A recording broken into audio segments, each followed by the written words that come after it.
हरे कृष्णा। तो प्रातःकालीन इस कक्षा में आप सभी का स्वागत है। तो अभी हम स्टार्ट विद कीर्तन।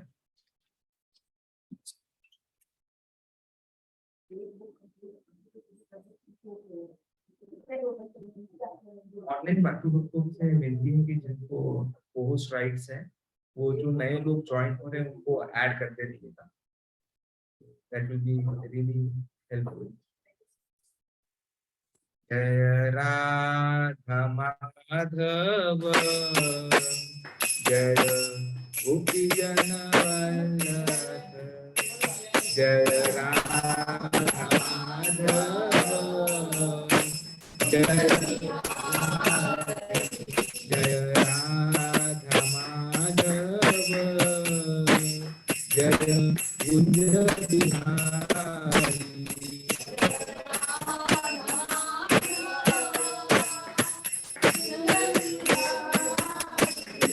जय गोपी जन वल्लभ जय गिरिधर हरि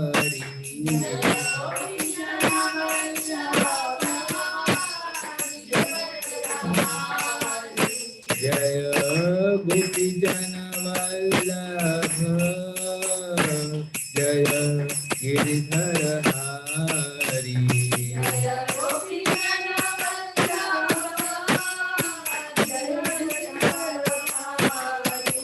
जय राधा माधव जय कुंज बिहारी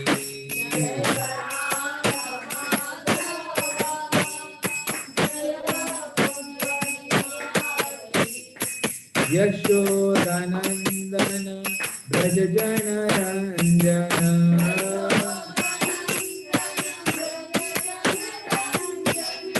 यशोदानंदन ब्रज जन रंजन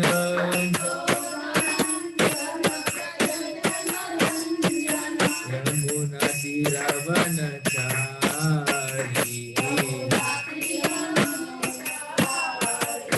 जय राधा माधव जय कुंज बिहारी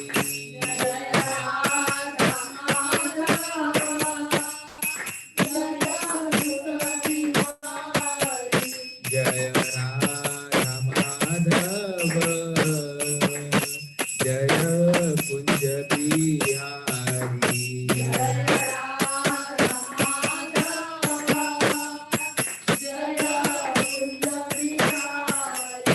हरे कृष्णा कृष्ण कृष्ण हरे हरे हरे राम राम राम हरे हरे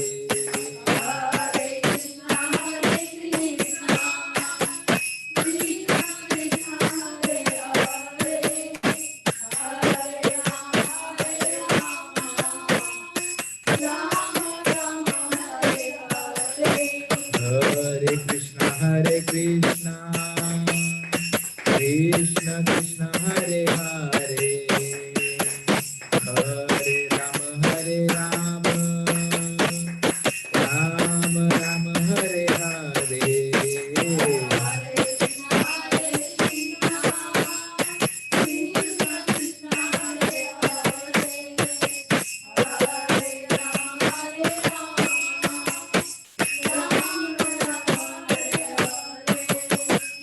जय ओम विष्णुपाद परमहंस परिव्राजकाचार्य अष्टोत्तर श्री श्रीमद कृष्ण कृपा श्री मूर्ति भक्ति वेदांत स्वामी श्रील प्रभुपाद की जय ओम विष्णुपाद परमहंस परिव्राजकाचार्य अष्टोत्तर श्री श्रीमद कृष्ण कृपा श्री मूर्ति भक्ति सिद्धांत सरस्वती ठाकुर श्रील प्रभुपाद की जय श्री कृष्ण चैतन्य प्रभु नित्यानंद श्री अद्वैत गदाधर श्रीवासादि गौर भक्त वृंद की हरे कृष्ण।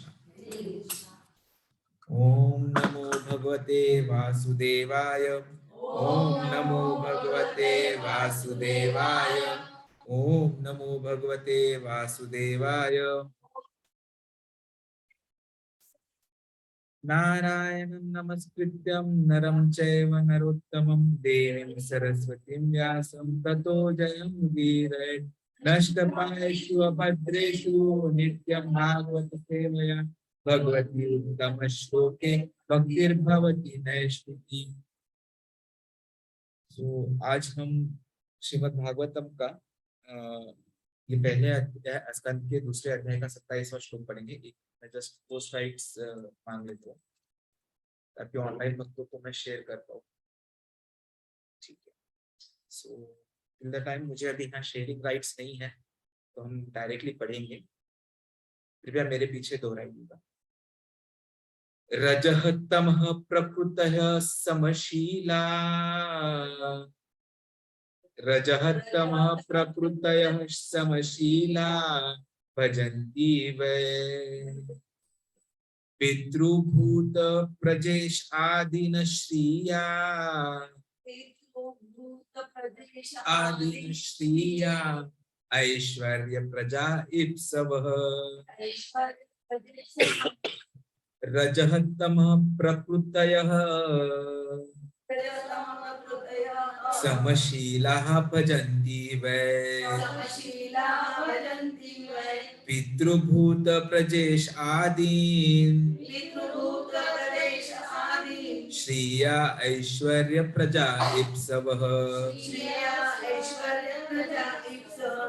रजः तमः प्रकृतयः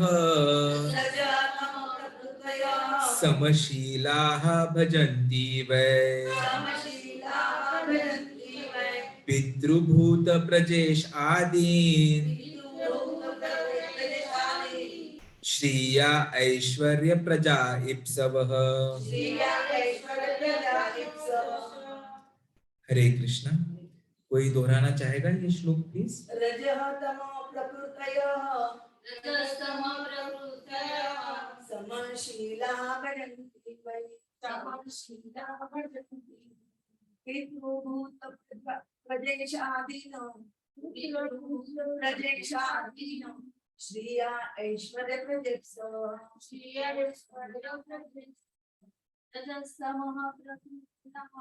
रजस्तमः प्रकृतयः समशीलाः भजन्ति वै पितृभूत प्रजेशादीन् श्रिया ऐश्वर्य प्रजास्वः। रजः तमः प्रकृतयः समशीलाः भजन्ति वै पितृभूत प्रजेशादीन् श्रिया ऐश्वर्य प्रजा इप्सवः। ऑनलाइन भक्तों में से कोई पढ़ना चाहेगा?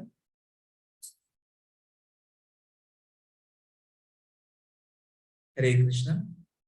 रजः तमः प्रकृतयः समशीलाः भजन्ति वै पितृभूत प्रजेश आदीन् श्रिया ऐश्वर्य प्रजा इप्सवः। अनुवाद इसी भक्तिवेदांत स्वामी श्रील प्रभुपाद द्वारा।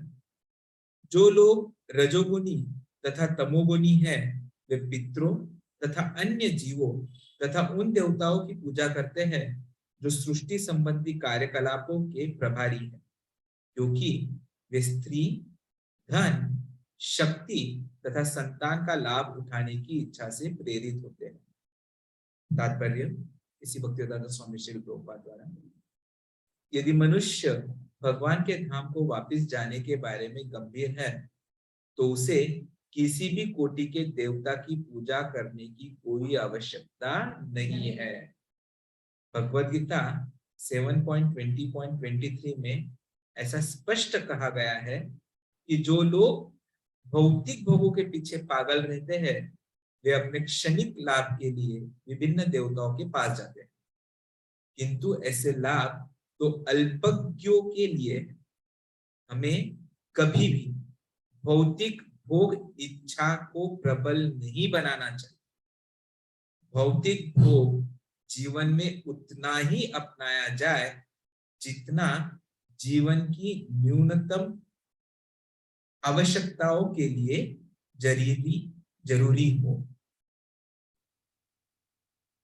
न उससे कम न ज्यादा। अधिक भौतिक भोग अपनाने का अर्थ है अपने आप को भौतिक संसार के कष्टों से अधिकाधिक बांधना। जो लोग भौतिकता के निमग्न हैं, उन्हें अधिक धन, अधिक स्त्रियां तथा झूठी कुलीनता जैसी वस्तुएं चाहिए, क्योंकि वे विष्णु की पूजा से प्राप्त होने वाले लाभ से अनजान रहते हैं। विष्णु की पूजा से इस जीवन में लाभ तो मिलता ही है, किंतु मृत्यु के बाद अगले जीवन में भी लाभ मिलता है। इन सिद्धांतों को भूलकर जो लोग अधिक धन, अधिक स्त्रियां तथा अधिक संतान चाहते हैं, ऐसे लोग विभिन्न देवताओं की पूजा करते हैं। जीवन का लक्ष्य जीवन के कष्टों को समाप्त करना है, उन्हें बढ़ाना नहीं। भौतिक सुख के लिए देवताओं के पास जाने की कोई आवश्यकता नहीं। ये देवता भगवान के दास मात्र हैं। फलतः ये जल, वायु, प्रकाश आदि के रूप में जीवन की आवश्यकताएं प्रदान करने के लिए बाध्य हैं। मनुष्य को चाहिए कि जीने के लिए कठोर श्रम करे और इसी श्रम के फल से भगवान की पूजा करे। यही जीवन का लक्ष्य होना चाहिए। उसे भगवान में श्रद्धा रखते हुए उचित ढंग से अपने वृत्तिपरक धर्म का पालन करना चाहिए। इससे वह धीरे धीरे भगवान के धाम पहुंच सकेगा। जब भगवान श्री कृष्ण साक्षात व्रजधाम में विद्यमान थे, तो उन्होंने इंद्र की पूजा बंद करा दी थी और व्रजवासियों को सलाह दी थी कि वे अपने व्यवसाय कर्म द्वारा ईश्वर की पूजा करें और उनमें श्रद्धा रखें। भौतिक लाभ के लिए बहुदेव पूजा धर्म की विकृति है।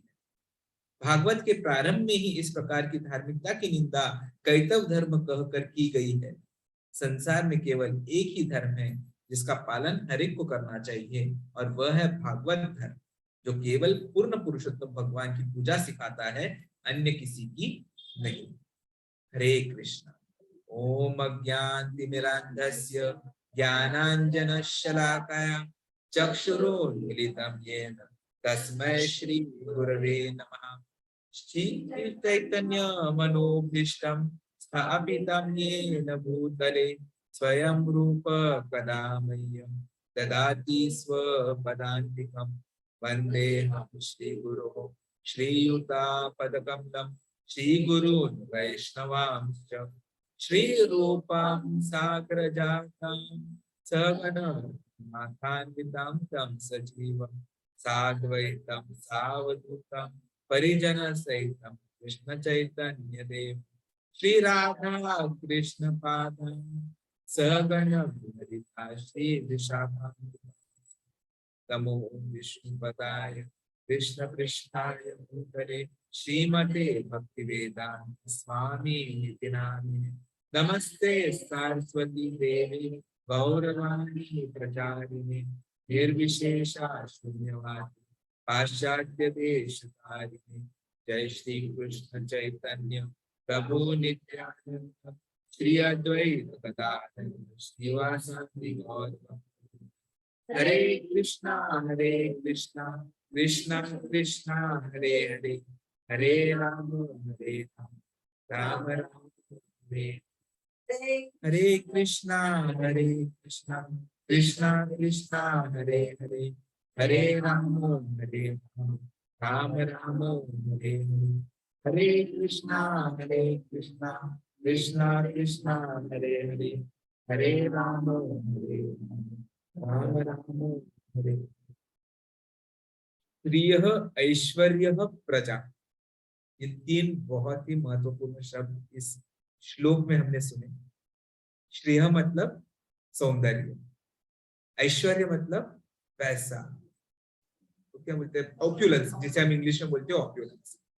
और प्रजा का मतलब प्रभुपाद जी बोलते हैं संतान, संतान, संतानों की संतान, संतानों की संतान।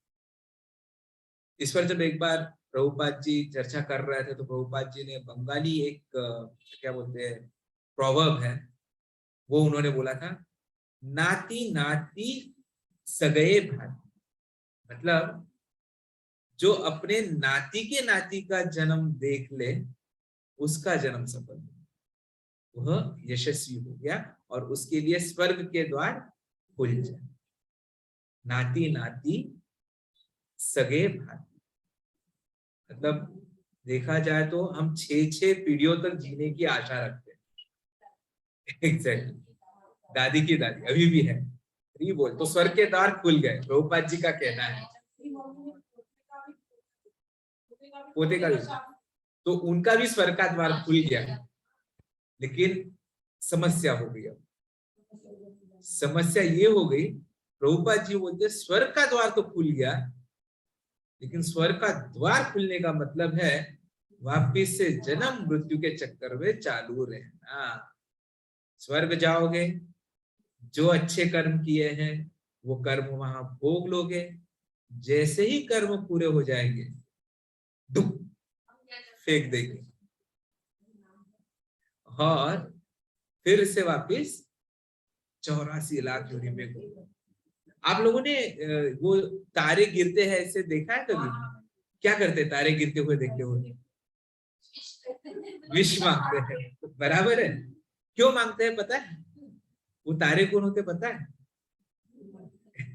अब इस पे बहुत ही रोचक कथा है। एक बार मैं लेक्चर सुन रहा था गौर गोपाल प्रभु जी का, तो उन्होंने उसमें ये बताया था, ठीक है, कि जब हमारे कर्म अच्छे होते हैं तो हम ऊपर वाले 7 लोकों में जाते हैं, और कर्म बुरे करना है तो हम नीचे वाले 7 लोकों में, बराबर है। अच्छे कर्म किए फल भुगतो, बुरे कर्म किए तो भी फल भुगतो। तो जो अच्छे कर्म करते हैं वे कभी देवी बन जाते हैं, कभी देवता बन जाते हैं, बराबर है। और वहां जाके ऐश्वर्यपूर्ण जीवन जीने लगते, बहुत ही अच्छा जीवन जीते। लेकिन जैसे जैसे वो जीवन जीते हैं वैसे वैसे उनके कर्म के फल जो अच्छे थे वो कम होते जाते हैं। अब वो कम होते जाए तो क्या वो वहां पे रुकने देंगे उन्हें? नहीं ना। यदि आप एक 180 दिन का वीजा लेके अमेरिका चले गए, 181वें दिन आपको वहां रहने देंगे? राय देंगे ना। वैसे ही होता है।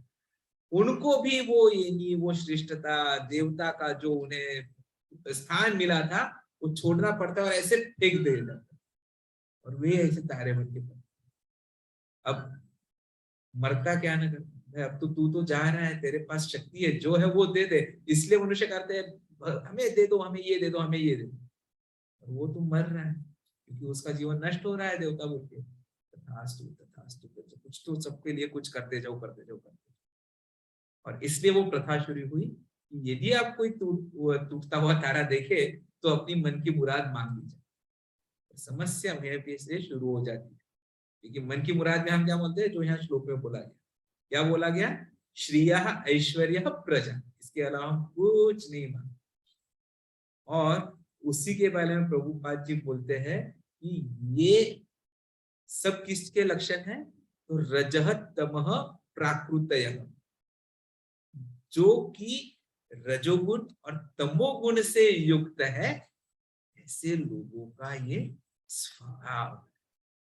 अगली बार यदि मन में कहीं से कुछ ये आ जाए कि मेरे लिए ये होना चाहिए, मेरा वहां कुछ फंसा है वो मुझे मिल जाना चाहिए, या मेरे बच्चे का ये हो जाना चाहिए, या मेरे माँ बाप का ये हो जाना चाहिए, तो समझ लो रजो तमो गुण हावी। और जब तक ये हावी रहेगा तब तक हम चक्र में फंसे रहेंगे। और इस चक्रों से लेकिन बाहर पड़ना जरूरी है। तो भगवत गीता में जब भगवान श्री कृष्ण सब कुछ बता रहे थे तो उन्होंने बहुत ही महत्वपूर्ण बात बोली है चतुर्वर्णों के बारे में। तो चतुर्वर्णों के बारे में भगवत गीता में श्री कृष्ण कहते हैं चतुर्वर्णम मया सृष्टिम गुण कर्म विभागश। गुण कर्म विभागश क्या बोलते हैं वो? गुण कर्म विभागश, जन्म से नहीं। क्योंकि जब हम 4 वर्गों की बात करते हैं तो हमें क्या पता है? ब्राह्मण है, क्षत्रिय है, वैश्य है और शूद्र है। और ये भी पता है कि ब्राह्मण का धर्म क्या होता है? भगवान की सेवा करना, भगवान के बारे में बोलना। क्षत्रियो का धर्म क्या होता है? सबकी रक्षा करना। वैश्यों का धर्म होता है भरण पोषण करना, और शूद्रों का धर्म होता है काम करते हैं, सेवा करना। क्योंकि उनमें अलग अलग गुण जो है तीन गुणों में से हावी होते हैं। तो ब्राह्मण में सतोगुण होता है, तो सतोगुण होने की वजह से उसे पता होता है, उससे वो प्रकाश का ज्ञात हो जाता है कि भाई हम कौन है और हमारा धर्म क्या है, हमें क्या करना चाहिए। तो इसलिए वो भक्ति करते हैं और भक्ति बढ़ाने की कोशिश करते हैं। अब सतोगुण थोड़ा सा कम हो जाए, रजोगुण आ जाए, तो हम पैसे के पीछे नहीं, हम कुछ करना चाहें ऐसा सोचते हैं और सक्रिय बन जाते हैं। हावी ज्यादा हो जाए और तमो का थोड़ा सा भी स्टार्ट हो जाता है तो क्या हो जाता है, हम वैश्य पैसा कमाएंगे पैसा कमाएंगे पैसा कमाएंगे। और जैसे ही रजो और तमोगुण पूरा हावी हो जाता है, मुझे तो सोना है, मुझे उठना नहीं है, मतलब मैं अपनी बारे में बात कर रहा हूँ, ठीक है, कि वह अब जल्दी उठ के क्या करे, सोते रहेंगे। एक दिन लेट उठ जाए तो क्या फर्क पड़ता है, हफ्ते में एक ही दिन तो शनि रविवार होता है। कल मैं किसी से बात कर रहा था, काफी अच्छे वैद्य हैं, तो मैं उन्हें बोल रहा था आप रविवार को हमारे यहाँ पे आया करो। अरे सर, एक ही तो दिन छुट्टी मिलती है, उस दिन भी आप जल्दी उठ के वहां बुला लोगे तो हम क्या करेंगे। तब मैंने उन्हें बोला एक दिन जल्दी उठना नहीं है, ठीक है चलो मत उठो, बढ़िया है। एक दिन मरना है, उस दिन क्या करोगे, मरना है, अरे सर आप मरने की बात क्यों कर रहे हो। मैंने बोला आप मुझे कोई एक चीज ऐसी बता दो जिसकी आप मुझे गारंटी दोगे कि ये होगा ही होगा। सर मैं आज सोऊंगा। मैंने बोला यदि बाढ़ आ गई तो, नहीं फिर मैं आज आपसे बात कर रहा हूँ, अचानक से मुझे इमरजेंसी कॉल आ जाए और मैं चला जाऊं तो, सर मेरी सैलरी होने वाली है 7 तारीख को, उसके पहले ही यदि बैंक करप्ट हो गई तो क्या करोगे। सर तो ऐसा क्या है जो गारंटीड है। मैंने बोला तू मरने वाला है। मरने वाला, हाँ गारंटी है, ऐसी कोई और चीज नहीं है जिसकी मैं गारंटी नहीं दे सकता या मैं अपनी गारंटी नहीं ले सकता, इसके अलावा कि मृत्यु आनी ही आनी। और जीवन के बारे में यदि बोली जाए तो अनिश्चितता है हर चीज में। और इसीलिए इंग्लिश में जब हम बात करते हैं ना, तो मैं अनेक बार ये बोलता हूँ, uncertainty is the only certainty of, अनिश्चितता ही केवल जीवन की निश्चितता है, क्योंकि कोई निश्चितता नहीं। प्रभु जी हर दिन आके यहाँ सेवा करते हैं, सुबह आते हैं, लेकिन हो सकता है एक आध दिन वे आ ना पाए, कुछ काम में फंस जाए, हो सकता है। तो अनिश्चितता है। हम कोशिश करते हैं कि हम आके जगन्नाथ जी की सेवा कर पाए, हो सकता है एक आध दिन जगन्नाथ जी बोले ये बहुत ज्यादा रजो तमो गुण में जा रहा है, लेट आता है, आज मैं पगड़ी ही नहीं पहनू। फिर पगड़ी नहीं पहनेंगे, फिर पसीना आ रहे, पगड़ी पहन लो पगड़ी पहन लो पगड़ी पहन लो, नहीं तो सतोगुण से दूर जा रहा है, नहीं पहनूंगा, अरे प्लीज अब नहीं जाऊंगा, अब मैं अच्छी कुछ सेवा करूंगा, प्रॉमिस, प्रॉमिस, ठीक है पहना, फिर पहन। और तब तक क्या होता है, सब लेट हो जाता है और फिर टेंशन, अब प्रभु जी बाहर क्या बोलेंगे, फिर डिवोटीज वहां खड़े होंगे, वो क्या बोलेंगे, सब लेट हो गया, फिर लेक्चर लेट हो गया। कहने का तात्पर्य क्या है कि अनिश्चितता ही निश्चितता है और कोई निश्चितता नहीं। लेकिन इस अनिश्चितता में एक चीज जो है वो अच्छी भी है, और वो क्या है कि हमें ये शक्ति प्राप्त है कि हम जान सके कि हम क्या है, अथतो हो तत्व जिज्ञासा, हम तत्व के बारे में, ब्रह्म के बारे में जिज्ञासा कर सकते हैं, ये निश्चित है। तो ये शक्ति है, मनुष्यों में यह शक्ति उपलब्ध है, और उसके लिए ही ब्राह्मण होना जरूरी है। जन्म से कोई ब्राह्मण नहीं है। भगवत गीता में श्री कृष्ण जी ने, अभी हमने सुना, क्या बोला, गुण कर्म विभागश, गुणों से, कर्मों से हमें ब्राह्मण बनना, और गुण और कर्मों से ब्राह्मण बनना है मतलब क्या बनना है, तो हमें जो सतोगुण के गुण है, जो सतोगुण की क्वालिटीज है, उनको हमें हमारे अंदर जो है वो बढ़ावा देना है। सबसे महत्वपूर्ण चीज उसमें से क्या होती है, तो वेद का ज्ञान। वेद मतलब क्या, कृष्ण, कृष्ण का ज्ञान। क्योंकि कृष्ण भगवत गीता में क्या बोलते हैं, वेदेश्च सर्वे अहम, ये भगवान बोला है ना उन्होंने, वेदेश्च सर्वर वेदेश्च सर्वैर अहम एव वेद्यः, मैं ही केवल वह वेदों में सर्वश्रेष्ठ वेद हूं। और वेदों का नॉलेज मतलब क्या, तो कृष्ण का नॉलेज। और इसीलिए वेदांत मतलब क्या, the ultimate end of knowledge क्या है, कृष्ण। तो कृष्ण के बारे में जानना बहुत जरूरी। और इसीलिए कृष्ण ये भी बोलते हैं, वेदांत विद वेदांत कृत च हम, मैं वेदांत फिलोसॉफी को परफेक्टली जानता हूं और मैं ही वह हूं। इसीलिए कृष्ण जो भी हमें आदेश दे, कृष्ण हमें जो भी बताए, उसका हमें पालन करना चाहिए। अभी 26वां श्लोक जब प्रभु जी ने लिया मंडे को, तो उसमें हमने सुना था, क्या पढ़ा था, मुमुक्षवो घोर रूपान हित्व भूतपतिन अथ नारायण कलह शांत भजंती ही अनसूयः। इसमें महत्वपूर्ण क्या था, तो नारायण कलह शांत, नारायण के अनेकानेक रूप, कोई भी रूप हो, नारायण बोलो, विष्णु बोलो, जगन्नाथ जी बोलो, नरसिंह भगवान बोलो, है तो सब कृष्ण के ऊपर। तो ऐसे अनेकानेक नारायण, मतलब अनेकानेक नारायणों के किसी भी रूप की सेवा हमें करनी है। और उसमें भी क्या बोला है कि एक शब्द जो उसमें इंपॉर्टेंट था वो था मुमुक्षवो घोर रूपम। अब मुमुक्षव मतलब जिसके मुख से यह सेवा होती है। तो कई बार ब्राह्मणों को मुमुक्षव बोलते हैं।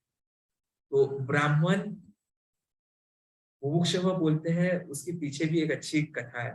मुझे बताइए, किसी ने कोई अभी, मतलब नॉर्मली अभी भक्ति में तो हम ऐसे ज्यादा ये करते नहीं है, पर आपने देखा होगा आपके रिलेटिव्स वगैरह बोलते हैं, अरे अब ये करना है, हमने ये व्रत किया है, तो ये ब्राह्मण भोज कराना है, बोलते हैं ना, उद्यापन करना है, ठीक है। या कोई भी कार्यक्रम हो, कोई भी पूजा अर्चा रखी जाए, तो ब्राह्मणों को खिलाएंगे। ब्राह्मण भोज क्यों कराते हैं पता है, उसके पीछे यह उसका कारण है जो इस श्लोक में आया, मुमुक्षव। अब ब्राह्मणों का कर्तव्य क्या है, तो वेदों को जानना और वेदों के बारे में लोगों को बताना, मतलब कृष्ण को जानना और कृष्णों के बारे में सबको बताना। और इसीलिए जो बात हम करते हैं, किसी को बताते हैं, तो कैसे करते हैं, मुख से करते हैं, जीवा से करते हैं, टंग से करते हैं। और यदि कृष्ण के बारे में कोई बता रहा है, तो वो कृष्ण की जीवा हुई। अब कृष्ण की जीवा कहाँ हुई, उनके मुख में हुई। इसीलिए ब्राह्मणों को कृष्ण का मुख बोलते हैं। और इसीलिए जब हम ब्राह्मणों को भोज कराते हैं, ब्राह्मण भोज करते हैं, तो उसका उद्देश्य क्या होता है कि हमें कृष्ण को भोज कराना होता है। तो कृष्ण भोजन कैसे करेंगे, तो ब्राह्मणों को, क्योंकि ब्राह्मण कृष्ण का बारे में बताते हैं और इसीलिए उनके मुमुक्षवः बोलते हैं। तो ऐसे हमें भगवान की सेवा करनी है। और करते क्यों रहना है, तो हमें कहाँ जाना है, वैकुंठ। वैकुंठ मतलब हमने पिछली बार देखा था, जो जहां पर एंजाइटी नहीं है, विगत कुंठ मतलब वैकुंठ। और यहाँ देखा जाए तो हर जगह पे एंजाइटी है। अब क्या होगा, क्या मेरे पैरों में तकलीफ होगी, क्या मुझे नींद आएगी, नहीं पता है, नहीं क्या करूं, हर चीज में एंजाइटी। तो इस एंजाइटी के परे यदि कुछ है, तो वो है वैकुंठ। और वहां पर ये जो अलग आकाश, जैसे हम बोलते हैं कि दिस इज अ स्काई, तो जो स्काई के बाहर है, ये मटेरियल स्काई है, ये भौतिक स्काई है, ये भौतिक आकाश है। इस भौतिकता के परे 2/3 जो जगत है, वो है 3/4, सॉरी, वो है आपका स्पिरिचुअल वर्ल्ड। ठीक है, ये 1/3 है, बहुत कम है। तो स्पिरिचुअल वर्ल्ड के जो आकाश है, उसको क्या बोलते हैं, परोव्य। और वहां पर ऐसे कई कई आकाश, कई कई वैकुंठ है, कई कई आकाश नहीं, कई कई वैकुंठ है। और हर एक वैकुंठ में एक विष्णु है, नारायण।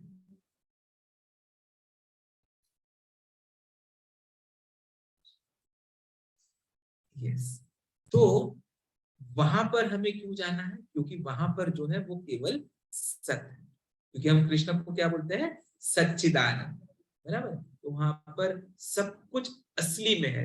यहाँ पर जो है भौतिक जगत में वो असली चीज है क्या कोई? हर कुछ रिफ्लेक्शन। गाय का दूध इतना अच्छा है जो हम यहाँ बोलते हैं, लेकिन ये भी रिफ्लेक्टेड है, तो सोचिए असली जगत में कितना अच्छा हो। और इसीलिए कृष्ण को क्या पसंद है? गायों को चराना। इसलिए कृष्ण को हम गोविंद भी बोलते हैं। गोविंद मतलब सेंसेस की इंचार्ज भी, और गायों को जानने वाले या पसंद करने वाले। तो सत्य और असत ऐसी जो चीजें होती है, और पर ब्रह्म जो है वो है सत्य। इसलिए हम क्या बोलते हैं? ओम सत तत् सत, ऐसे बोलते हैं ना। जो इवन जो फिलोसॉफी के बारे में बात करते हैं वो भी यही बोलते हैं। लेकिन ये जो भौतिकता है वो क्या है? असत, जो एक्चुअली एग्जिस्ट ही नहीं कर रही है। आप, मैं, ये शरीर ये एक्चुअली एग्जिस्ट ही नहीं करता है, ये रिफ्लेक्शन है। और ये रिफ्लेक्शन क्यों हुआ है? क्योंकि गलती से जब हम हमारे असली धाम में थे, हमने सोच लिया कृष्णा तो अकेले अकेले सबकी सेवा ले रहा है, मुझे भी सेवा लेनी। और क्या बोला कृष्ण ने? तथास्तु, और भेज दिया। कि कृष्ण, हमने 2 हफ्ते पहले देखा था, how is Krishna? He is सुहृदम, सबसे बेस्ट फ्रेंड है वो हमारे। बेस्ट फ्रेंड तो अपने फ्रेंड की गलत इच्छा भी हो तो उसको बोलता है भाई तेरी गलत इच्छा है, तू ये ऐसे मत कर, उसे रोकता है। लेकिन होता नहीं, मुझे ये करना ही करना है, जा कर, मैं हेल्प कर दूंगा। और कोशिश करता है कि उसमें फंसे ना। तो कृष्ण भी वैसे ही कर, तूने ये इच्छा की, ये गलत है, मत कर, छोड़ दे। नहीं कृष्णा, मुझे नहीं छोड़ना, मुझे भी आपके जैसे सुनने से मत कर, नहीं करना ही करना है, जा कर। लेकिन है बेस्ट फ्रेंड, तो क्या करते हैं? अपने साथ आ जाते हैं, परमात्मा बोले। तो हर आत्मा के साथ परमात्मा होते ही, और वहां पर भी वो गाइड करते हैं, देख तू गलती से यहाँ आ गया है, ये असली नहीं है, अपने को वापिस वहां जाना है, चल। नहीं नहीं नहीं, अभी तो मैं आया हूँ, अभी तो मुझे ये करना है, वो करना है, और ये करना है, वो करना है, करना करना करना में हम करते रह जाते हैं और फंस जाते हैं। और फिर भी कृष्ण बोलते देख, मैं तुझे हेल्प कर रहा हूँ, अब तू थोड़ा सा अच्छा हो गया, अब तुझे मनुष्य जन्म मिला है। अब मनुष्य जन्म में ये सब जो अब तक 84 लाख योनियों में किया होगा ना, सबके परे जाने का चांस है, चल भक्ति कर। नहीं कृष्णा, अभी तो मनुष्य जन्म मिला है, 80 लाख योनियों के बाद 4 लाख योनिया होती है मनुष्य जन्म की, उसमें आया हूँ। थोड़ा कोशिश कर लेता हूँ, 4 लाख की जो योनि आएगी ना मनुष्य की, उसमें कुछ भक्ति करेगी। फिर फंस जाते, पुनर्जन्म में अटक जाते। कृष्ण फिर भी अपनी साथ नहीं छोड़ते, कोशिश करते रहते हैं कि कहीं हमें कोई इस्कॉन का डिवोटी मिल जाए, जाते जाते किसी का तिलक दिख जाए। अरे तिलक लगाते हैं, तिलक क्यों लगाते हो गई जिज्ञासा शुरू। देख परमात्मा ने बोल दिया, देख तूने अभी ये सोच लिया, अब ढूंढ इसके बारे में, तिलक क्यों लगाया है। या कोई जाते जाते ऐसे ही बोल गया हरे कृष्णा, मैं उसको जानता हूँ क्या, मुझे हरे कृष्णा क्यों बोला उसने, हरे कृष्णा क्यों बोला। देख तूने कृष्ण का नाम ले लिया, चल भक्ति शुरू कर। या फिर कोई एकदम हमेशा स्माइल करते हुए दिखता है, ये हमेशा स्माइल क्यों करता है, ऐसा क्या जादू है इसके पास। जो उसकी जादू जाननी है ना, उससे बात कर। चलो बात कर लेता हूँ। आप हंसते क्यों है? वो जवाब देता है, हरे कृष्ण। प्रभु जी या माता जी, अरे उसने हरे कृष्णा बोला और हमने वो सुना, और जैसे ही हम कृष्ण शब्द सुनते हैं क्या होता है? वाइब्रेशन से चमत्कार हो जाता है। क्योंकि कलियुग में कृष्ण का जो अवतार है वो क्या है? कृष्ण नाम है। तो किसी ना किसी तरह से हमें कृष्ण अपने तरफ आकर्षित करने की कोशिश करता है। और वो आकर्षित कैसे हो, इसके लिए हम सब लोगों की जिम्मेदारी भी है। जैसे अभी मैंने बोला कि हमेशा तिलक लगा के चलते रहो, जो कोई मिले हरे कृष्णा बोलते रहो, स्माइल करते रहो, अंदर कोई भी दुख हो, ये दुख सब टेम्पररी है सबके सामने। लेकिन क्या करना है? मैं तो सुखी हूं क्योंकि मुझे जगन्नाथ जी मिल गए। और आपको देखे देखे, आपको ये भी नहीं बोलना हमारे सेवा करो, भक्ति करो, चैंटिंग करो, नहीं। आप सिर्फ इतना भी करोगे तो लोगों में जिज्ञासा उत्पन्न हो जाएगी कि ये क्यों करते हैं ऐसा। और उस जिज्ञासा का जवाब उनके साथ जो परमात्मा है उन्हें यहां तक लेके आएगा और आगे बढ़े। अब सब लोग अपना अपना इतिहास याद कीजिए कि आप भक्ति में कैसे आए। किसी ना किसी को देखा, या किसी किसी ने आपको कोई बुक दे दी, या प्रसाद दे दिया, या कहीं से कृष्ण शब्द नाम कान में आ गया, और हमारी भक्ति की शुरुआत होगी। तो यह जो कृष्ण शब्द है, यह आपके सतोगुण को बढ़ाएगा, और रजोतमो गुण जिसकी वजह से हम यश, ऐश्वर्य इसके पीछे पड़ते हैं, उनको कम करे। रजः तमः प्राकृतयः, क्योंकि वरना हर एक का उद्देश्य क्या हो जाएगा कि मुझे कैसे ज्यादा पैसा, मुझे कैसे ज्यादा से ज्यादा अपोजिट जेंडर का इंसान मिले, या मैं कैसे ज्यादा से ज्यादा लोग मुझे फॉलो करते हैं। और इसमें क्या होता है, हम बंधन में अटक जाते हैं। चैतन्य महाप्रभु ने ये जाना, इसीलिए चैतन्य महाप्रभु ने सिर्फ 8 ही शिक्षाएं और कुछ नहीं किया उन्होंने।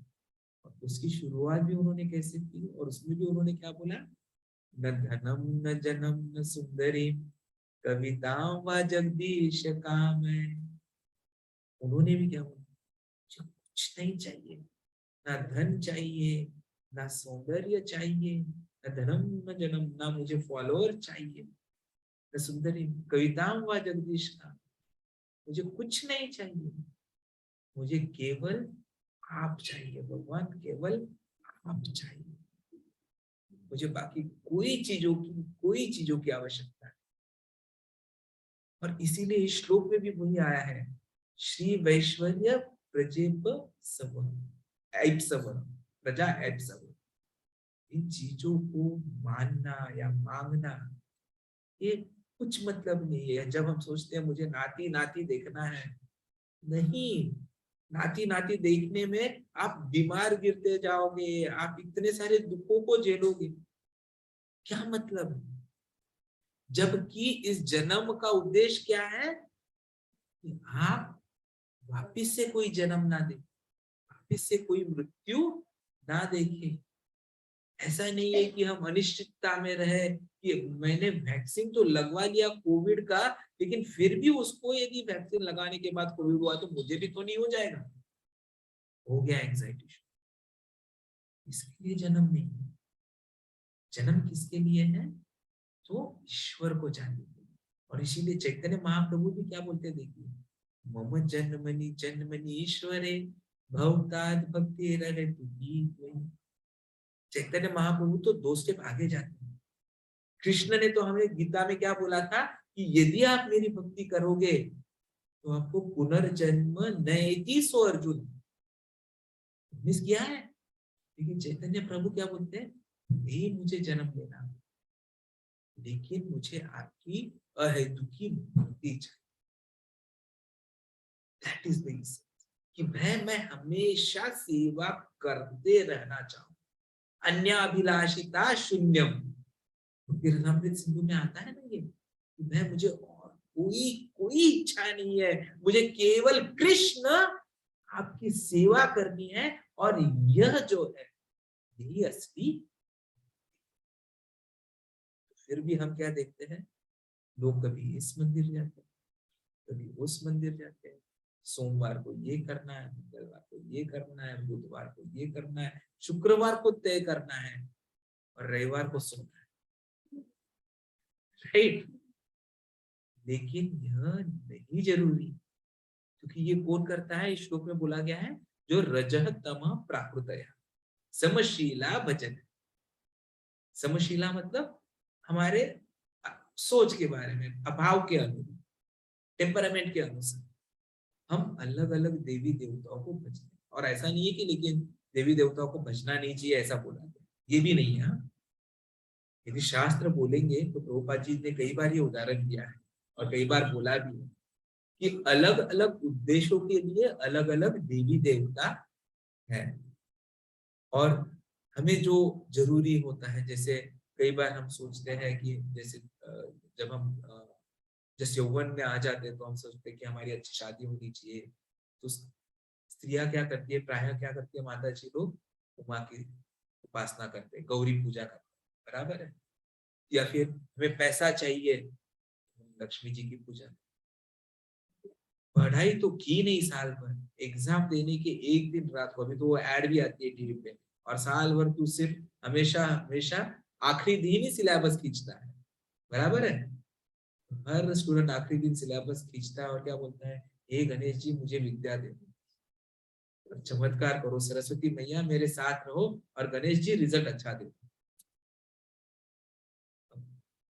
देवी देवता क्या करे, उनको तो सिर्फ पावर दी गई है, अब उन्होंने अच्छे कर्म किए, वो पोस्ट पे आ गए, उनको अब एक ही कार्य है कि वो देते रहे, तो दे देते हैं। सोचते नहीं है कि ये देना अच्छा है या नहीं है। वो काम केवल कृष्ण करते हैं कि भाई इसके लिए अच्छा क्या है। लेकिन समस्या ये है कि हम जैसी सेवा करेंगे, हम जैसे फल की आकांक्षा करेंगे, वैसे हम और फंसेंगे। और इसीलिए भगवत गीता में श्री कृष्ण क्या बोलते हैं, यान्ति देवव्रता देवान् पितॄन्यान्ति पितृव्रताः भूतानि यान्ति भूतेज्य मम यान्ति मम याज्ञिनो अपि यान्ति मम। यदि आप देवों की पूजा करोगे तो आप देवलोक जाओगे, आप पितरों की पूजा करोगे तो पितृलोक जाओगे, आप भूतों की पूजा करोगे तो आप भूतों में रहोगे, मतलब मटेरियल वर्ल्ड में रहोगे। लेकिन आप मेरी पूजा करोगे तो आप मेरे यहाँ आओ।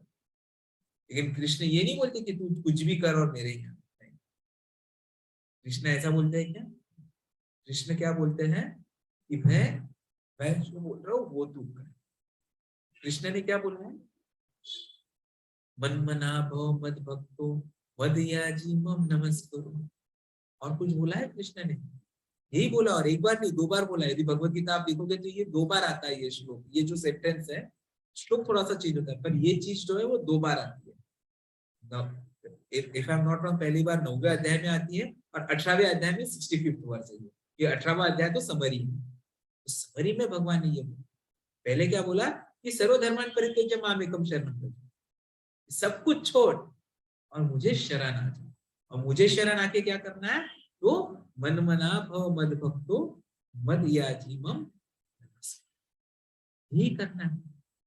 तो भले ही आप नारायण कलह शांति भजंती, कोई भी नारायण स्वरूप का आप भजन करो, लेकिन उद्देश्य क्या होना चाहिए, कृष्ण को प्राप्त करना, वापस कृष्ण के पास और जानना कि सब कुछ जो है वो कृष्ण का है। क्योंकि कृष्ण ने बोला है, भुक्तारम्य के तपस्या सर्वलोक महेश्वर, कृष्ण सब कुछ है, ईशावास्य इदम सर्वम। तो यह यदि हम जान लेंगे, क्या हमें दुख होगा? यदि हमारी कोई चीज चली भी जाए तो क्या भाई मेरी तो थी नहीं, कृष्ण की थी, कृष्ण ने किसी और को दे दी। ऐसा यदि हम सोचने लग जाए तो क्या हमें दुख होगा? नहीं। लेकिन यदि हमने वहां ये मन में इच्छा डाल दी, ये मेरे पास चीज होती तो मैं तो कृष्ण तेरे लिए ही यूज करने वाला, तो ठीक है ना, मेरे लिए यूज करने वाले थे, मैं चाहता हूँ तू नहीं करे कोई और करे, काय को दुख ले रहा है?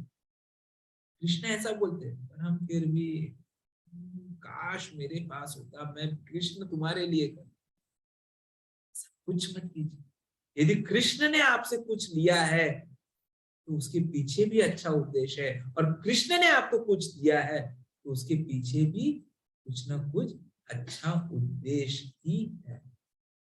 और इसीलिए हमारी केवल एक ही इच्छा होनी चाहिए, और क्या होनी चाहिए, जो चैतन्य महाप्रभु भी बताते हैं, अश्लिष्यवा पादरताम तिनष्टु माम बर्महताम करोतु वा अदर्शन। हमें कृष्ण को, ऐसा वो दिन कब आएगा कृष्ण, जब मैं तुझे देख पाऊंगा। हमारी एक ही एंजाइटी होनी चाहिए कि मैं कृष्ण तुझे देखना चाहता हूँ। हमारा यह, हमें हमें राधा रानी का ये भाव हमारे आप में निर्माण करना होगा। राधा रानी बहुत एंशियस होती थी हमेशा कृष्ण को देखने की, और इसीलिए वे सर्वश्रेष्ठ भक्त, और इवन जो गोपियां हैं उन्हें सर्वश्रेष्ठ भक्त इसीलिए बोला जाता है। क्योंकि उनके मन में हमेशा कृष्ण को देखने की इच्छा। देखा जाए तो कृष्ण उन सबको छोड़ के मथुरा चले गए कल से लड़ने के लिए, फिर भी उनका जो उद्देश्य था, उनका जो कृष्ण के प्रति लगाव था, क्या वो कम हुआ? नहीं। उनके मन में यही रहा, कृष्ण हमें आपको मिलना है, हमें आपको देखना। वो जो गोपी भाव है वो सर्वश्रेष्ठ भाव है, और उस श्रेष्ठ भाव में जब हम भक्ति करते हैं तब हमें कृष्ण प्राप्त हो सकता है। तो यहाँ पर 8वें अध्याय का एक श्लोक भी आता है, चतुर्विधा भजन्ते माम जनाः सुकृति सो अर्जुन अर्थो जिज्ञासु अर्थी ज्ञानी च भरत विभवः। फिर एक जगह पर ये भी बोला गया था, कृष्ण ने ये भी बोला था, अंतवंतु फलम दोषाम तद्भव अत्यल्प मेधसाम देव देव यज्ञो यान्ति मद भक्ति यान्ति ममा। भाई देवों की आप भक्ति करो, लेकिन उनके फल में भी दोष हो सकता है। लेकिन अंतवंत जो फाइनल यदि आपको कुछ चाहिए तो आप भगवान श्री कृष्ण की, और इस श्लोक में वही बताया गया कि जो लोग रजोगुनी तथा तमोगुनी है, केवल वे ही अन्य जीव देवता पितर इनकी सेवा करते हैं, क्योंकि उन्हें या तो स्त्री या धन या शक्ति या फिर संतान का लाभ उठाने का इच्छा होता है। लेकिन ऐसा हमारा उद्देश्य नहीं होना चाहिए। हमारा उद्देश्य होना चाहिए कि हमें जो कुछ भी कृष्ण से मिला है वह तेरा तुझको अर्पण, मेरा कुछ नहीं है, सब कुछ तेरा है कृष्ण। यदि तू मुझे संतान दे भी रहा है तो वो संतान भी तेरी है, और तू मुझे संतान नहीं दे रहा है तो वो न देना भी तेरा है। ऐसा नहीं है कि भाई मुझे संतान नहीं मिल रहा है तो मैं आईवीएफ करूं, सरोगेसी करूं, ये करूं वो नहीं। जो मिल रहा है, जैसा मिल रहा है, उसके पीछे भगवान का उद्देश्य है। मैं बीमार हो रहा हूँ, मेरे रिश्तेदार को ये बीमारी है, उसको कैंसर हो गया, उसको ये दुख हो गया, ये दुख हो गया, होता रहेगा, क्योंकि ये दुनिया जो है, ये भौतिक लोग जो है, उसे बोला ही गया है दुखालय। यहाँ केवल और केवल दुख ही मिलेंगे, और ये अशाश्वत है, ये टेम्पररी है। आज जो है वो कल नहीं होगा, कल जो है वो आज नहीं होगा, परसों नहीं होगा। अनिश्चितता ही निश्चितता है। इन चीजों में मत फंसिए, इन चीजों के परे निकलिए। देवी देवताओं की पूजा करना नहीं है ऐसा हम नहीं बोलते। कई बार लेक्चर खत्म होते ही ये प्रश्न आएगा, प्रभु जी गणेश जी की हम पूजा करें या नहीं, तो उसका जवाब मैं पहले ही दे देता हूँ। यदि आप देखोगे तो हमारे मंदिर में भी आप जब जाओगे तो आप देखोगे बाहर गणेश जी की मूर्ति। हम पहले गणेश जी को नमस्कार करते हो और फिर अंदर जाते, because he is the first selected first God, right. उनका आशीर्वाद तो लेना ही है, और उन्होंने ही तो वेद व्यास जी ने जो बोला वो सब उन्होंने ही लिखा है, तो उनकी कृपा है कि आज हम ये सब जान पाए। तो ऐसा नहीं है, हमें उनका तिरस्कार नहीं करना है, हमें उनका इंसल्ट नहीं करना है, सबका रिस्पेक्ट करना है। नहीं तो ऐसा नहीं कि कल जाके कोई मिल जाए, अरे ये भक्ति मत कर, तू ये कर, नहीं, वो गलत है। इस श्लोक का मतलब वो नहीं है। इस श्लोक का मतलब यह है कि हम जाने कि वो यदि हम भक्ति करें तो हमें क्या मिलेगा, और हम कृष्ण की भक्ति करेंगे तो क्या होगा। यह इस श्लोक का तात्पर्य। देवी देवताओं की भक्ति करने वाले गलत, और हम ही सही, ऐसा यदि हमारा भाव हो जाए कि हम श्रेष्ठ है, तो हम फिर से रजोगुण में जा रहे हैं, हमें वो पावर एटीट्यूड आ रहा है जो गलत है।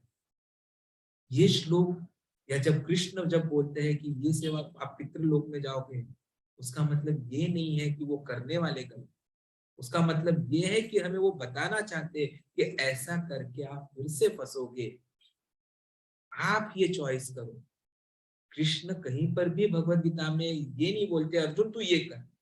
अर्जुन एंड में क्या बोलते हैं कृष्ण, मैंने तुझे सब कुछ बता दिया है, अब तू डिसाइड कर तुझे क्या करना। तब श्री कृष्ण को अर्जुन बोलते हैं कि हाँ भगवान, मैं समझ गया हूँ, मैं अब आपने जो बोला है वो करिष्ये तव वचनम।